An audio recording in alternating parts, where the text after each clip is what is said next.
रसूल पाक सल्लल्लाहु अलैहि वसल्लम ने फरमाया कभी भी जंग की तमन्ना न करना, लेकिन अगर मैदान जंग में उतरना पड़ जाए और तुम पर जंग मुसलत कर दी जाए, कुफार मुकाबिल आ जाएं, तो फिर कुरान का हुक्म याद करना, जिसका मफहूम यह है कि सबसे पहले इनकी गर्दनों पे वार करना, तब तक गर्दनें नहीं छोड़नी जब तक खून रेजी ना हो जाए। किसी को कैद भी करने का फिर तब तक हुक्म नहीं। पूरा आलम कुफर सुन ले, अगर हम पर जंग मुसल्लत की गई तो फिर हम जानशीन हैं हजरत उमर बिन खत्ताब रजी अल्लाह अन्हु, हजरत मौला अली करमुल्लाह वजहल करीम,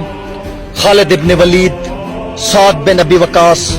यूसुफ बिन ताशफीन, सलाहुद्दीन अयूबी, वो जो टल ना सकते थे अगर जंग में अड़ जाते थे, पांव शेरों के भी मैदान से उखड़ जाते थे। कोई सरकश हुआ हमसे तो बिगड़ जाते थे, तेग क्या चीज है हम तोप से लड़ जाते थे। कोई सरकश हुआ हमसे तो बिगड़ जाते थे, तेग क्या चीज है हम तोप से लड़ जाते थे।